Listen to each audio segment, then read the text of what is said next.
Hello everyone. In today's session, we'll discuss on two topics, processor organization and next one is design of the arithmetic circuit. So let's begin with processor organization. Processor unit. Processor unit is that part of the digital computer that implements the operations in the system. It basically comprises of a set of registers, the digital function that implements the arithmetic, the logic, the shift and the transfer operations along with the connecting buses. That's why it's also called as the data path of the CPU. It's actually the path through which the data should move. And the flow of information is controlled by the control unit. The processor unit along with the control unit forms the CPU. In this processor organization, we will discuss about the various ways of organizing the components of the data path. First organization is a bus organization. When the processor unit consists of large number of registers, it's advisable to connect them through a common bus. The flow of information through the common bus is supervised and controlled by the control unit. Let's have a look at such an organization. The figure shows an organization where the processor registers and the ALU are connected through a bus organization.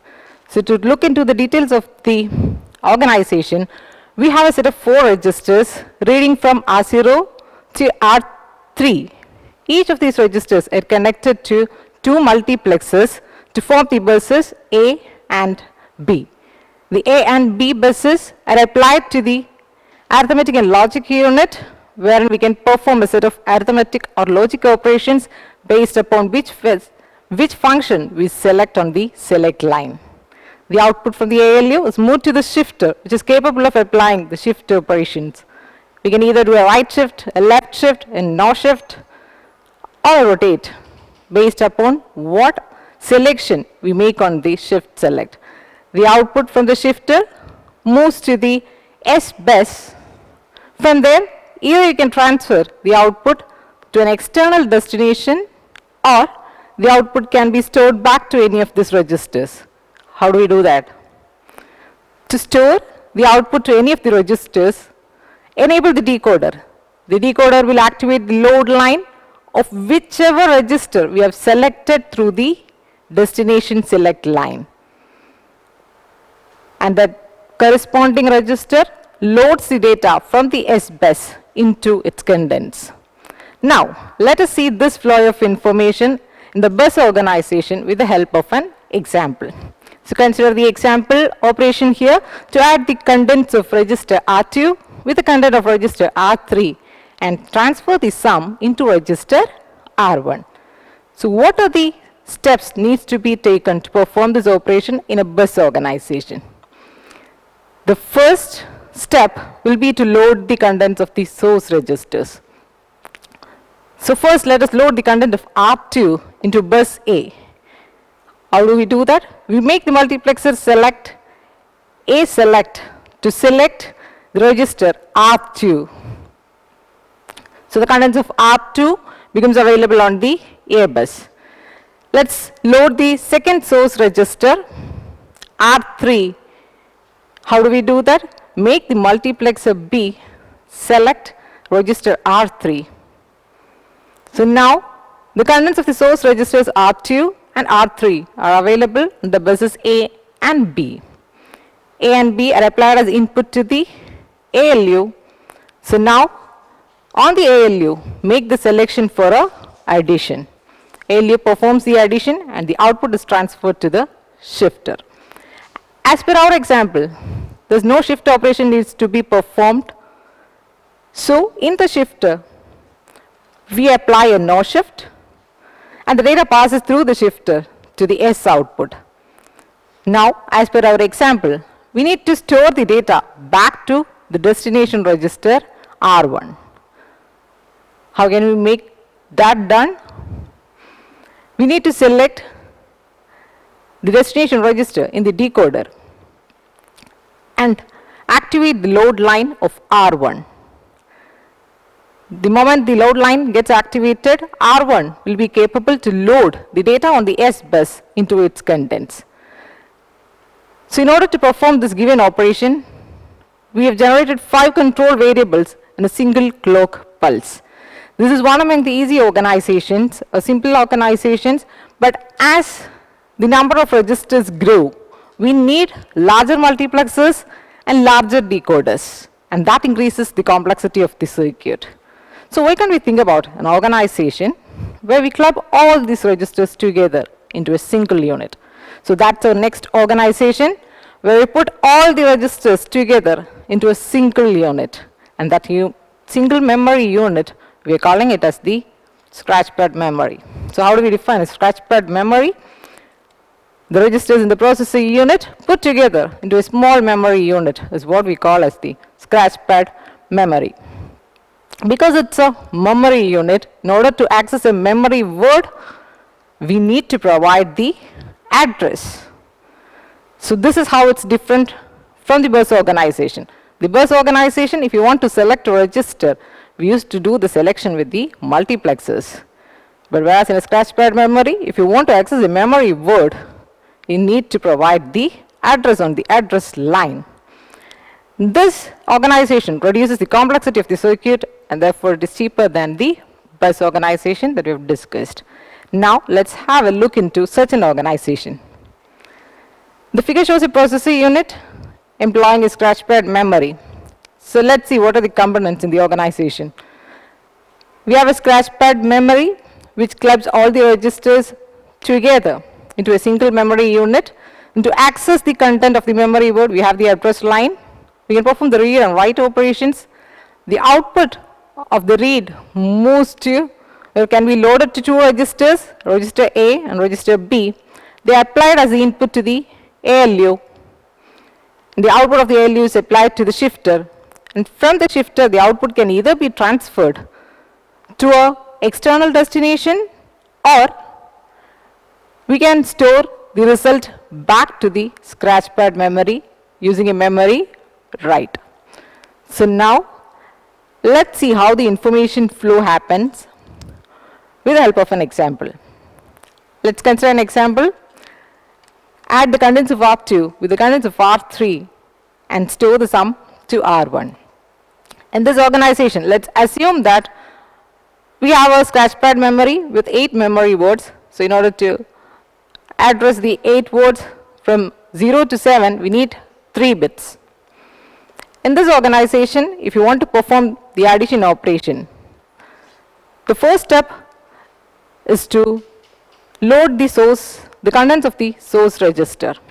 So let's load the content of the source register R2 into register B. How do we do that? The notation M and in bracket 010 denotes that the memory word at location 010 needs to be transferred to register A. How can we make this transfer work in this organization? We need to provide the address at the address line as 010, that's the address of the register R2, enable the memory read, and activate the load line of register A, so that A is capable of transferring the content from the memory that's read into itself. So now we have loaded the contents of one source register. Next, similarly, we will load the contents of the second source register R3 into B. So R3, the address location is 011. The memory word at 011 is loaded into register B. How do we achieve that? We need to provide the address 011 at the address line of the scratchpad memory, enable the read, and activate the load of B register. The data pointed to by this address will be transferred to the B register. Now at register A and at register B, we have the source contents. Now we'll apply that input to the ALU and select the function add. So A plus B is done, and the last step is to store the output of A plus B into the destination register R1. So to do that, the output of the ALU moves to the shifter. We don't have to apply any shift operation. We select a no shift, and from there The data is available on the bus. The data from the bus needs to be selected by the multiplexer and applied to the scratchpad memory. So we want to make a write at the location 001. So provide the address on the address line, enable the write, and make the data available on the bus so that this data is selected by the multiplexer and returned to the address pointed by the address line. And thus, if you see, we can make out that the three sequence of operations are done as a sequence and not in a single clock pulse. And that is how it differs from the bus organization. The bus organization, all those actions could be generated in a single clock pulse. But in the scratchpad, the three micro operations are done as a sequence. That is one of the limitations of the scratchpad memory. And why do scratchpad memory has such a limitation? Because it has only one address line or one address terminal for the scratchpad memory. So at a time we can load only one address to be read or written to. This limitation of scratchpad memory is overcome by the two-port memory. As the name indicates, there are two address terminals provided to the memory so that simultaneously we can read two memory words. So this is a bus processor organization with two-port memory. So in this, if you have a look at the diagram, you can understand that we are provided with two address lines, A address and B address.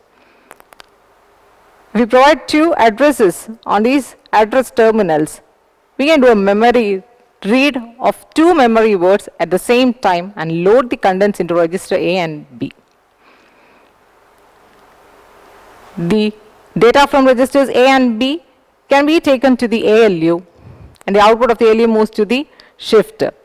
The output of the shifter can be either transferred to an external destination or the content can be written back to the scratchpad memory, but the location where you want to write the contents should be notified by the B address, and the memory enable should be enabled with the write enable. Now with an example, we'll see the information flow. In this organization, it's the clock pulse that controls the memory read and write operation with write enable. So when we have the clock pulse is 1, the latches of A and B are open and A and B are capable of transferring the data from the memory to the registers A and B. So if you have an operation to be performed like R1 plus R2 and the sum to be stored into R1, we have to load the source registers R1 and R2 into registers A and B. We can do the read simultaneously. So when the clock pulse is 1, the latches of A and B are open and A and B are capable of transferring the data from the memory to the register contents, but the addresses needs to be pointed by the A terminal and the B address terminal. So if you want to read R1, provide its address at B address terminal, and to read R2, provide the address terminal at A. The latches are open, the data gets transferred to A and B. Now when you have the inputs A and B available, apply it to the ALU and perform the addition operation. From there it's available to the shifter, there is no shift operation to be performed, and then the output needs to be written back to R1. If you want to write back to a destination register, the destination address must be specified at the B address terminal and the data should be available on the bus, and write ME should be enabled with the write enabled. So when the clock pulse becomes 0, write is enabled, ME is enabled, the address is provided at the B terminal and you have the data on the bus. So that gets written back to the scratchpad memory. Now Let's have a look at the last processor organization, that's the accumulator register. The accumulator register is a multi-purpose register capable of performing various micro operations, usually represented as A or AC. We have a processor unit here with an accumulator register. In an accumulator register organization, the accumulator register is distinguished from the other processor registers, and always one of the inputs to the ALU is the accumulator register, and another external input is provided by B. So to perform a sum of two numbers, the sequence of operation that needs to be followed is, first we clear the contents of A and then transfer one of the source contents to A by adding its content with the content of A, and then get the contents of the second register and add it to the current contents of A. All these three micro operations are conducted sequentially and not in one clock pulse, because all these operations involve the accumulator register. So with this, we have gone through all the organizations of a processor.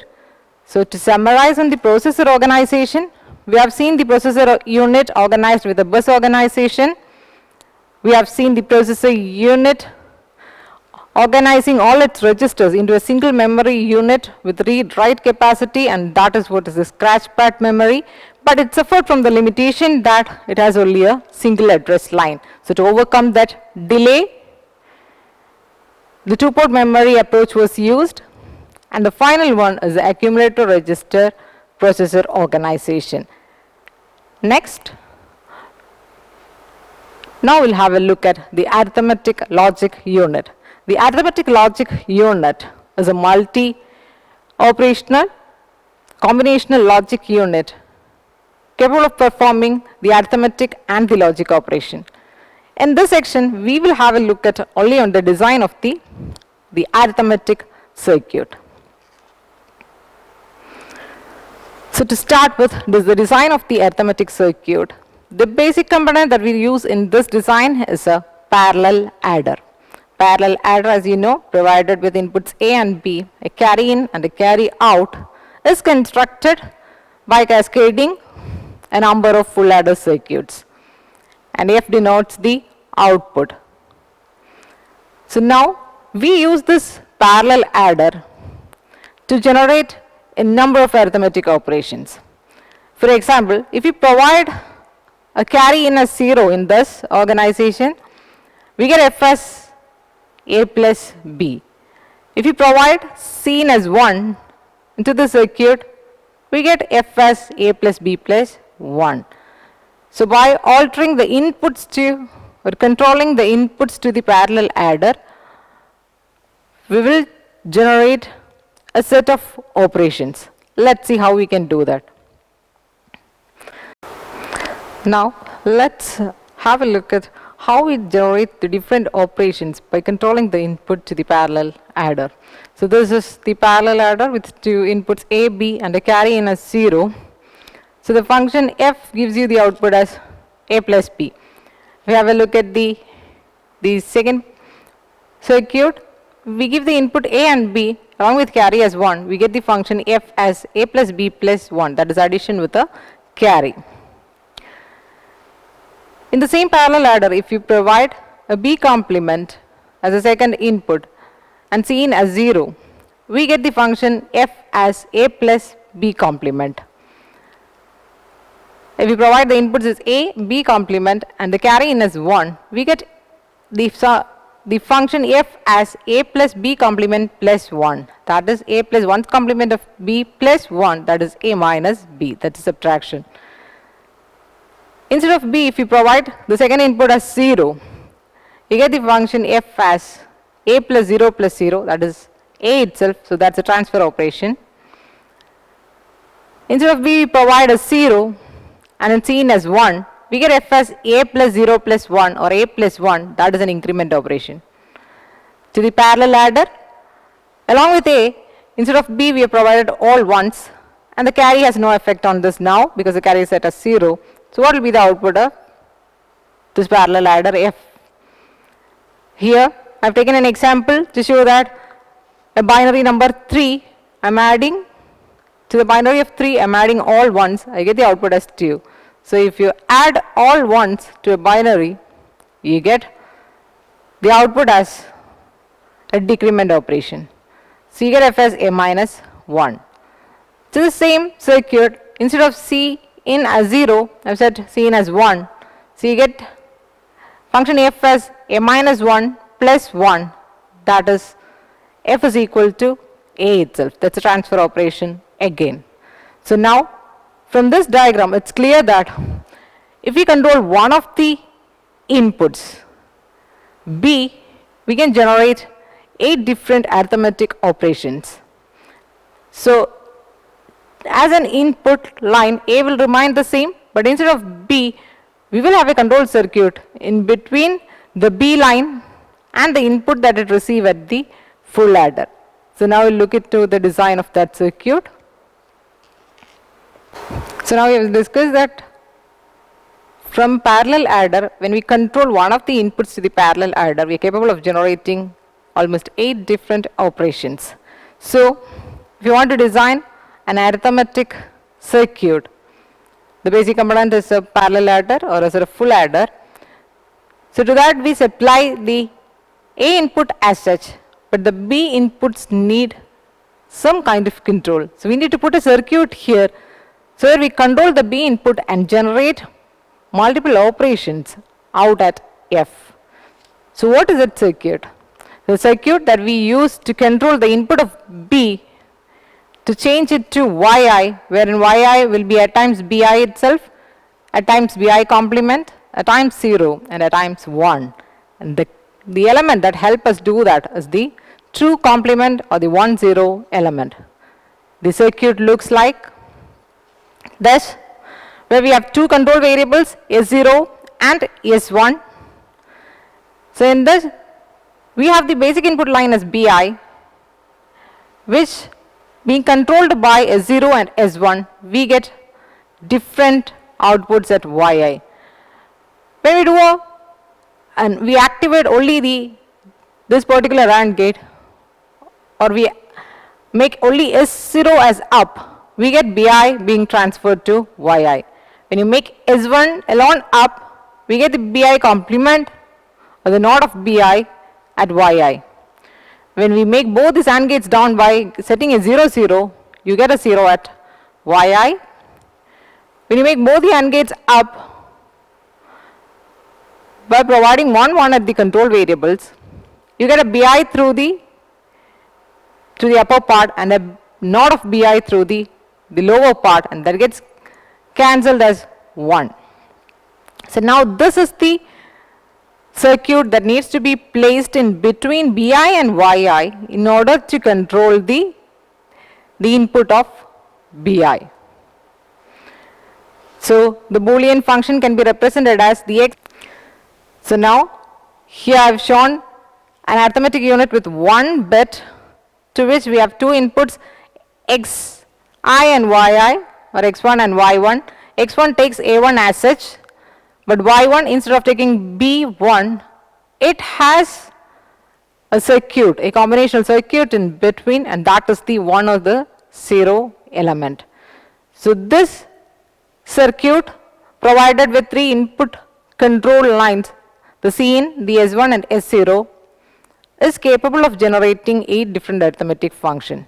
But this entire system is only representing a single bit. So if you want to generate a more bit, a 4-bit arithmetic circuit, you need to put 4 full adders with the same circuit. So to design a 4-bit circuit, we need 4 full adders with the same circuits, one input carry which goes into the entire system and one output carry which comes out of the entire system, and in between the full adders the carries get transferred from one to the other, and in total we will have 3 control lines S0, S1, and this carry in. We will have one carry out coming, and in front of all the full adders we will have one of the input lines being controlled by the combinational circuit, the true complement circuit. So now let's have a look at the final design. This is a 4-bit arithmetic circuit which consists of 4 full adders. The A lines are provided as such, wherein the B lines are controlled by a combinational circuit. In total, we have 3 control lines to control the input lines, and the C out is the carry out of the entire system. And F1 to F4 represents the output bits. This 4-bit arithmetic unit is capable of performing the 8 different operations which we generated through the parallel adders. The different operations are the transfer of A, the increment of A, add A and B, add AB with 1, subtract AB, add A with 1's complement of B, decrement B, and then transfer A. So with this, we have come to the end of designing an arithmetic circuit with the help of a basic unit as parallel adder. To complete the ALU design, you need to design the logic part also, and then complete the ALU. Thank you. And the reference used is Digital Logic and Computer Design Text by M. Morris Mano.